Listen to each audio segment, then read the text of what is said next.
Hi guys, welcome to my YouTube channel digital world of art. हमारा आज का topic है सिंथेसिस का लास्ट पार्ट, कंपाउंड। अपने पिछले वीडियो में हम लोगों ने ये सीखा था कि कैसे सबऑर्डिनेट क्लॉज का यूज करके हम लोग कॉम्प्लेक्स सेंटेंस बनाते हैं और कैसे कंपाउंड में कोऑर्डिनेट क्लॉज का यूज किया जाता है। आज हम सभी लोग कोऑर्डिनेटिंग कंजक्शंस के बारे में विस्तार से जानेंगे और कोऑर्डिनेट क्लॉज का प्रयोग करके कंपाउंड सेंटेंसेस को बनाना भी सीखेंगे। तो चलिए हम लोग आज के इस वीडियो को स्टार्ट करते हैं और कंपाउंड सेंटेंसेस की प्रैक्टिस करके उन नियमों को भी सीखने का प्रयास करते हैं। हमारा आज का टॉपिक है सिंथेसिस का थर्ड पार्ट, कंपाउंड। आज हम लोग दो या दो से अधिक सिंपल सेंटेंसेस को जोड़ करके कंपाउंड सेंटेंस बनाना सीखेंगे। कंपाउंड बनाने के लिए हम कोऑर्डिनेटिंग कंजक्शंस का प्रयोग करते हैं।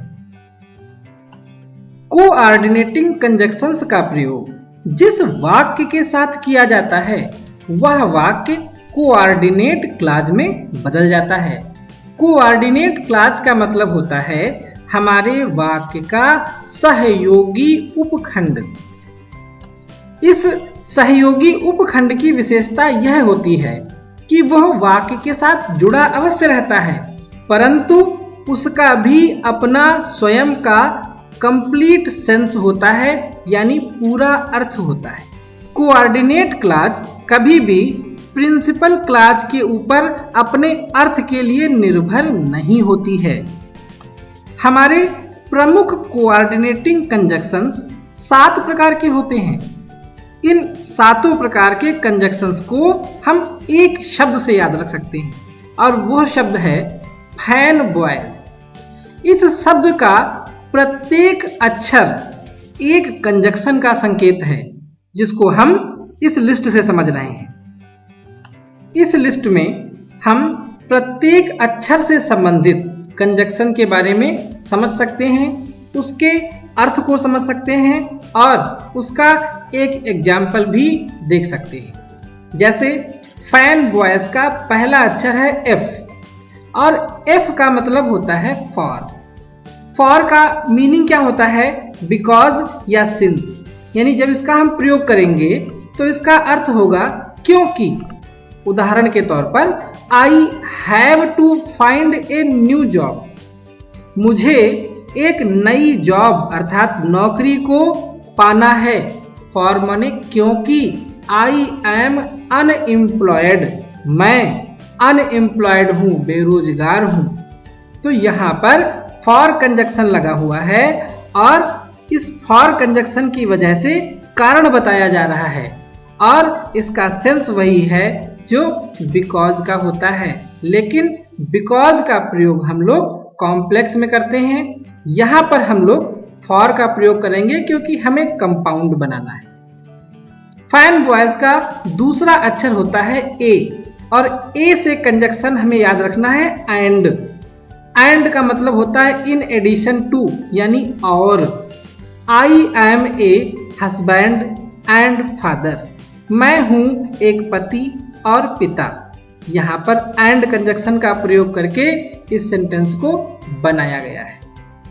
तीसरा अक्षर है एन। एन फॉर होता है नॉर। नॉर का मतलब होता है एंड नॉट, मतलब और नहीं। Neither my parents nor my friends supported me, ना तो मेरे माता पिता नॉर माई फ्रेंड्स और ना ही मेरे मित्र सपोर्टेड मी, मुझे सपोर्ट करते हैं, मुझे सहारा देते हैं। चौथा अक्षर है बी और बी से कंजक्शन बनता है बट। बट का मतलब होता है हाउ एवर, फिर भी या लेकिन। यहाँ पर वाक्य में बट का प्रयोग किया गया है। I have got a home but I have not got a car. मुझे मिल चुका है एक घर, लेकिन मुझे एक कार नहीं मिली। हमारा पांचवा अक्षर है ओ। ओ से कंजक्शन याद रखना है हमको और मतलब होता है आइदर, यानी अथवा। Which colour do you like, कौन सा रंग तुम्हें पसंद है, रेड और ब्लू, लाल या नीला। यहाँ पर और कंजक्शन का प्रयोग करके इस वाक्य को कंपाउंड की तरह बनाया गया है। हमारा छठा अक्षर होता है वाई और वाई से कंजक्शन बन जाता है येट। येट मतलब बट यानी लेकिन, फिर भी। हम जब येट का प्रयोग करते हैं तो कुछ इस तरह से वाक्य लिखा जाता है, Tom plays basketball well. Tom basketball अच्छे से खेलता है, येट फिर भी। हिज फेवराइट स्पोर्ट उसका प्रिय खेल इज फुटबॉल, फुटबॉल है। और हमारा सातवां अक्षर है एस। एस से कंजक्शन बन रहा है सो। सो मतलब देयरफॉर, मतलब इसलिए। इसका प्रयोग यहां पर इस तरह से हो रहा है, सी वॉज सिक वह बीमार थी, so she could not attend the meeting. इसलिए कुड नॉट अटेंड, वो अटेंड नहीं कर सकी द मीटिंग, बैठक को। तो इस तरह से हमें इन सातों कंजक्शंस को याद रखना है। कंपाउंड बनाने के लिए ये सातों कंजक्शन हमारे प्राइमरी कंजक्शन के रूप में काम आते हैं और हमें इन्हीं का प्रयोग करके कंपाउंड बनाना होगा। कंपाउंड बनाने के लिए रिलेटिव कंजक्शंस का भी प्रयोग होता है, जैसे हु, विच, वेयर इत्यादि। हम जब भी रिलेटिव कंजक्शंस का प्रयोग करते हैं तो हमें एक बात का विशेष रूप से ध्यान रखना होता है कि इन कंजक्शंस को लगाने से हमेशा कोऑर्डिनेट क्लॉज ही बननी चाहिए, सबऑर्डिनेट क्लॉज नहीं बननी चाहिए। और हम लोग अपने पिछले वीडियो में इस बात को अच्छे से समझ चुके हैं कि कोऑर्डिनेट क्लॉज का मतलब क्या होता है और सबऑर्डिनेट क्लॉज का मतलब क्या होता है। हमारा सेंटेंस कंपाउंड तभी होगा जब हम कोई भी कंजक्शन लगाएं, हमारा दूसरा वाक्य हमेशा कोऑर्डिनेट क्लॉज का ही निर्माण करे। तो अब हम लोग अपनी प्रैक्टिस को स्टार्ट करते हैं। हमारा पहला वाक्य है, I am going to Delhi, I will stay there for a week. मैं दिल्ली जा रहा हूं, मैं वहां एक सप्ताह तक रुकूंगा। अब हम अपने सातों कंजक्शंस में जो सबसे उचित तरीके से इसमें फिट हो जाए उसको यहां पर लगाएंगे। जैसे कि मैं दिल्ली जा रहा हूं, कहीं पर जाने की बात कही गई, फिर वहां पे रुकने की बात कही गई। जब बातें क्रम से हों तब हम लोग एंड कंजक्शन का प्रयोग कर लेते हैं। तो इसको कंपाउंड बनाएंगे तो हम ऐसे लिखेंगे, I am going to Delhi and I will stay there for a week. और ये हमारा कंपाउंड सेंटेंस बन गया, I am going to Delhi and I will stay there for a week. अब यहां पर हम लोग देखते हैं कि एंड कंजक्शन लगाने पर हमारे दोनों वाक्यों के अर्थ अपने अपने स्तर से पूर्ण हैं। I am going to Delhi, मैं दिल्ली जा रहा हूं, यह वाक्य भी समझने के लिए पर्याप्त है और इसका पूरा अर्थ निकल रहा है। और दूसरा वाक्य, I will stay there for a week, मैं वहां एक सप्ताह तक रुकूंगा, इस वाक्य के हिस्से का भी अपना पूरा अर्थ है। इसीलिए हम दूसरे वाक्य को कोऑर्डिनेट क्लॉज कहते हैं। हमारा दूसरा सेंटेंस है, हेट बिगेट्स हेट। हेट मतलब घृणा, बिगेट्स माने उत्पन्न करती है या जन्म देती है, हेट मतलब घृणा को। अर्थ हुआ घृणा घृणा को जन्म देती है, लव बिगेट्स लव, प्रेम प्रेम को जन्म देता है या उत्पन्न करता है। हमें कंपाउंड बनाना है। हम देख रहे हैं कि दो बातें हैं, दोनों अलग अलग बातें हैं, दोनों में अपनी अलग अलग भावनाएं प्रकट की गई हैं। ऐसे वाक्यों को हम सिंपली एंड से जोड़ देते हैं और हमारा सेंटेंस कंपाउंड बन जाएगा। यानी इसको भी हम ऐसे ही बना दें, hate begets hate and love BEGETS begets love. हमारा कंपाउंड बन गया, hate begets hate and love begets love. अपने अगले वाक्य को लेते हैं। Professor Gupta was late, he missed the train. Professor Gupta को देर हो गई, ही मिस्ड द ट्रेन, उनकी ट्रेन छूट गई। जब कभी किसी कार्य के होने का कारण बताया जाए तब हम लोग वहां पर सो का प्रयोग करेंगे और कंपाउंड बनाएंगे। तो यहां पर सो का मतलब होता है इसलिए, और इसलिए के बाद में हमेशा परिणाम लिखा जाता है। तो कारण पहले, परिणाम बाद में और बीच में कंजक्शन सो। यानी हम सेंटेंस को लिखेंगे PROFESSOR professor GUPTA Gupta was late so he missed the train। हमारा सेंटेंस कंपाउंड बन गया, professor Gupta was late so he missed the train। Next sentence, good boys work, अच्छे लड़के कार्य करते हैं। बैड बॉयज मेक मिसचीफ, बुरे लड़के शरारतें करते हैं, शैतानियां करते हैं। अब यहां पर गुड बैड हमको सामान्य रूप से लग रहा है कि दो अपोजिट बातें यहां पर कही गई हैं, और जब भी विरोधी बातें हों हमें कंजक्शन लगाना होगा बट। तो हम यहां पर इसको ऐसे लिखेंगे, GOOD good boys work but bad boys make mischief. Full stop लगा देते हैं और यह हमारा कंपाउंड बन गया, good boys work but bad boys make mischief. अगला sentence, he is lazy, he scored good marks. He is lazy, वो आलसी है।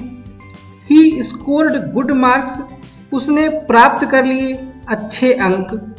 अब यहाँ पर भी जो दोनों वाक्य हैं वो एक दूसरे के विरोधाभासी हैं। आलसी व्यक्ति है और अच्छे अंक प्राप्त किए, ये कहीं ना कहीं से सेंस को उल्टा करके दिखाता है। हम यहाँ पर भी बट का ही प्रयोग करेंगे, हम कहेंगे ही is lazy but he scored good marks. Full stop लगा देंगे, ही is lazy but he scored good marks. हमारा अगला वाक्य है, on account of illness. On account of का मतलब होता है के कारण, इलनेस मतलब बीमारी। बीमारी के कारण I could not go to school, मैं विद्यालय नहीं जा सका। अब यहां पर हमें दो सेंटेंस नहीं दिए गए हैं, हमें एक ही सेंटेंस दिया गया है और हमें इसे कंपाउंड में बदलना है। तो हम पहले इस वाक्य में दो अलग अलग सेंटेंस तलाश लें। ऑन अकाउंट ऑफ इलनेस का अर्थ हो रहा है बीमारी के कारण, क्योंकि कामा यहीं से लगा हुआ है। हम अगले वाक्य पे नहीं जाएंगे, हम इतने से ही एक सेंटेंस बनाने की कोशिश करेंगे। बीमारी के कारण का मतलब ये हुआ कि अगर यहाँ पे सब्जेक्ट है आई, तो हम ये कह सकते हैं कि मैं बीमार था और मैं विद्यालय नहीं जा सका। तो इसलिए हम इस कंडीशन को पहले एक सेंटेंस में बदलेंगे, जो कि हमारा निकला आई। क्योंकि ये पास्ट टेंस है, कुड लगा है, तो हम वाज लगाएंगे और इल लिख देंगे। आई वाज इल, ये कारण था। परिणाम हुआ तो हम सो लगाएंगे, so I could COULD could not go to school. और ये हमारा अब कंपाउंड सेंटेंस बन गया। हम एक बार फिर से समझें, ऑन अकाउंट ऑफ इलनेस का अर्थ होता है बीमारी के कारण। अब बीमारी के कारण इसका अपना कोई पूर्ण अर्थ तो है नहीं, यानी ये क्या है, सबऑर्डिनेट क्लॉज है और इसके अर्थ को पूरा करने के लिए हमें इस प्रिंसिपल क्लॉज की आवश्यकता पड़ती है। लेकिन यहाँ पे अगर हम इसको ऐसे लिख दें कि आई वॉज इल, मैं बीमार था, तो इस बात का अपना पूरा अर्थ है। सो कंजक्शन है I could not go to school, मैं विद्यालय नहीं जा सका, यानी इस वाले वाक्य के हिस्से का भी अपना एक पूरा अर्थ है, इसलिए यह एक कोऑर्डिनेट क्लॉज का रूप ले रही है। नेक्स्ट सेंटेंस लेते हैं, कम विद मी, मेरे साथ आओ। स्टे एट होम, घर में रुको। अगर कोई हमसे कहे कि मेरे साथ आओ, फिर कहे घर में रुको, तब क्या हम दोनों कार्य कर सकते हैं? नहीं, हम इनमें से कोई एक ही कार्य कर सकते हैं। या तो हम किसी के साथ जा सकते हैं या फिर हम घर में रुक सकते हैं। तो यहां पे कंडीशन बन रही है और वाली, अथवा। जब दोनों में से कोई एक ही कार्य संभव हो तब हम लोग और लगाएंगे, और के साथ में इसका एक पेयर्ड कंजक्शन होता है आइदर। तो हम इस वाक्य को ऐसे बनाएंगे कि EITHER, either, come with me, फिर और कंजक्शन लगा देंगे, और अथवा STAY, स्टे एट होम। हमारा कंपाउंड कंप्लीट हुआ, आइदर कम विद मी और stay at home. He is intelligent, he is not proud, वह इंटेलिजेंट है यानी बुद्धिमान है। ही इज नॉट प्राउड, वह घमंडी नहीं है। यहां पर दोनों वाक्य जो हैं थोड़ा सा विरोधी सेंस को दिखा रहे हैं। सामान्य रूप से जब किसी के अंदर कोई योग्यता होती है तो उसे उस बात का घमंड हो जाता है। तो हम यहाँ पर विरोधी सेंस की वजह से बट अथवा येट में से कोई एक कंजक्शन लगा सकते हैं। हम इसको ऐसे बनाएंगे, he is INTELLIGENT, intelligent, yet फिर भी he is not PROUD, proud. He is intelligent yet he is not proud. Next sentence, I met Mohan, मैं मोहन से मिला।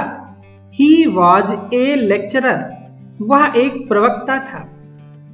अब हम इन दोनों वाक्यों को जब ध्यान से देखते हैं तो हमें लगता है कि हमें किसी व्यक्ति के बारे में बताया जा रहा है।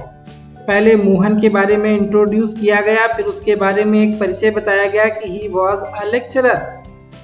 अब हम क्या करेंगे, जब दोनों वाक्य किसी व्यक्ति पर केंद्रित हों तब हम लोग रिलेटिव प्रोनाउन यानी हु का प्रयोग करेंगे। हम इसको ऐसे बनाएंगे, I met Mohan who was a LECTURER lecturer.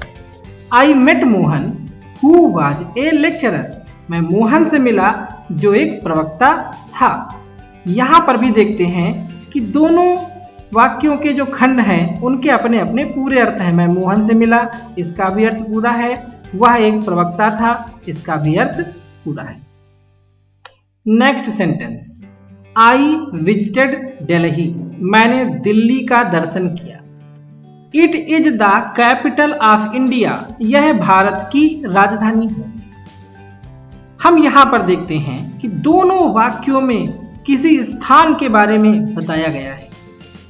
जब दोनों वाक्य किसी स्थान के ऊपर केंद्रित हों तब हम लोग यहां पर व्हिच कंजक्शन का प्रयोग करके कंपाउंड बनाएंगे। हम इसको ऐसे बनाएंगे, I VISITED visited Delhi, conjunction लगाएंगे, which is the capital of India, full stop लगा देंगे। हमारा कंपाउंड बन गया I visited Delhi which is the capital of India. अगला सेंटेंस लेते हैं, I did not go to Delhi, मैं दिल्ली नहीं गया। My brother did not go, मेरा भाई नहीं गया।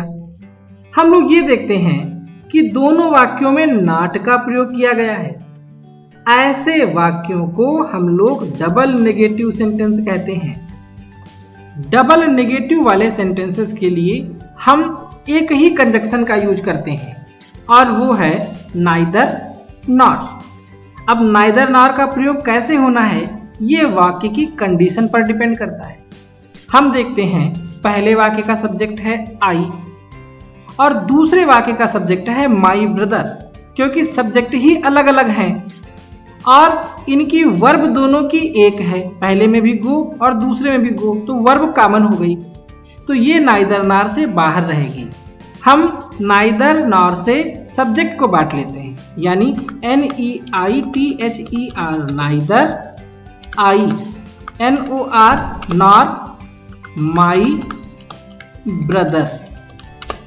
अब क्योंकि नाइदर नॉर लगा चुके हैं तो हम अब डिड नॉट का प्रयोग नहीं करेंगे, तो डिड नॉट हट जाएगा और डिड नॉट हटने पर वर्ब की सेकेंड फॉर्म हो जाएगी। तो हम लिखेंगे गो की सेकेंड फॉर्म वेंट और स्थान क्या है टू दिल्ली, वो हम अंत में लिख देंगे DELHI दिल्ली और फुल स्टॉप लगा देंगे। हमारा कंपाउंड बन गया neither I nor my brother went to Delhi. मुझे उम्मीद है कि आप लोगों को कंपाउंड बनाना भी अच्छे से समझ में आ गया होगा। अब हम लोगों का सिंथेसिस पोर्शन कंप्लीट हो चुका है। हम लोग सिंपल बनाना भी सीख चुके हैं, कॉम्प्लेक्स बनाना भी सीख चुके हैं और आज के इस वीडियो के माध्यम से कंपाउंड के बारे में भी काफी कुछ सीख चुके हैं। अब हम लोग अपने आने वाले वीडियोस में इन सेंटेंसेस की लगातार प्रैक्टिस करते रहेंगे। आपने अगर इस चैनल को अभी तक सब्सक्राइब नहीं किया है तो कृपया इसे सब्सक्राइब जरूर कर लें और इस वीडियो को अधिक से अधिक लोगों तक शेयर करें, जिससे कि ज़्यादा से ज़्यादा लोग हमारे इस चैनल से जुड़ सकें। Thank you.